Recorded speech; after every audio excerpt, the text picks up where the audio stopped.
Everyone, আসসালামু আলাইকুম। Welcome to MK cooking house. কেমন আছো সবাই? আশা করি সবাই ভীষণ ভালো আছো। তো তোমাদের কাছে প্রথমেই আমি ক্ষমা চেয়ে নিচ্ছি, কারণ অনেক দিন তোমাদের সাথে আমি কোনো রেসিপি শেয়ার করতে পারিনি বিভিন্ন ঝামেলার জন্য। তো আজকে আমি তৈরি করতে যাচ্ছি so tasty, yummy, delicious and healthy একটা রেসিপি। আর এটা হচ্ছে নসিলা। কি বন্ধুরা, নসিলা নাম শুনে নিশ্চয় অনেক ভালো লাগছে। এখন থেকে আর বাজার থেকে চড়া দামে কিনতে হবে না, খুব সহজভাবে অল্প খরচে আমি বাসায় বানিয়ে দেখাবো। তার জন্য এখানে আমি কিছু চীনাবাদাম ভেজে নিয়েছি, আর এগুলো আমি খোসা ছাড়িয়ে নিচ্ছি। এটা কিন্তু ভালো করে ভাজতে হবে, পরে যে খোসা ছাড়িয়ে আমার এক বাটির চেয়ে একটু অল্প হয়েছে। যাই হোক, তোমরা যেটুকু বানাতে চাও সেই অনুযায়ী বাদামটা নিবে। তো অবশ্যই এটা ভালো করে প্রথমে ভেজে নিতে হবে, মিডিয়াম জালে আস্তে আস্তে অনেকক্ষণ নেড়েচেড়ে ভাজতে হবে। এখন এটা আমি একটা ব্লেন্ডারের জাগে দিলাম। এখন এটা আমি ব্লেন্ড করে নিব। ব্লেন্ড করে প্রথম অবস্থায় আমার এরকম হয়েছে, একটু নেড়েচেড়ে দিচ্ছি। এই নসিলাটা ঘরে থাকলে কোনো টেনশন থাকে না, সকালে ঝটফট নাস্তা রেডি করতে দারুণ উপকারী একটা জিনিস। এটা আমি আবার ব্লেন্ড করে নিব। এই যে এই পর্যায়ে আমার আরও স্মুথ হয়ে গেছে, একদম স্মুথ করে পেস্ট করেছি।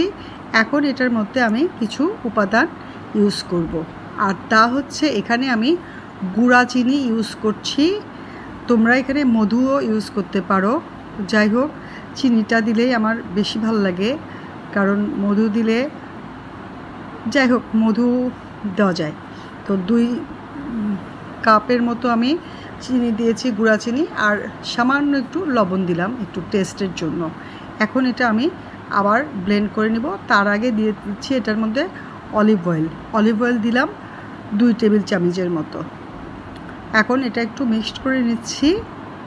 এরপরে আমি এটা আবার ভালো করে ব্লেন্ড করে নিব।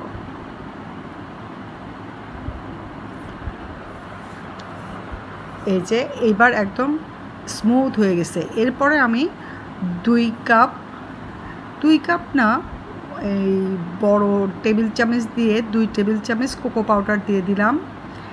এখন আমি এটার মধ্যে সামান্য ভ্যানিলা এসেন্স দিচ্ছি, হাফ চামচের মতো।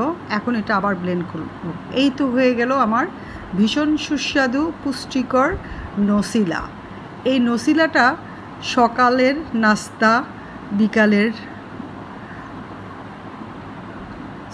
স্ন্যাক্স হিসাবে বা টিফিনে যদি এই নসিলা দিয়ে রুটি, পরোটা, ব্রেড বা বিস্কিট যে কোনো কিছুর সাথে লাগিয়ে খেলে অনেক বেশি মজা পাওয়া যায়, আর খুবই হেলদি হয়।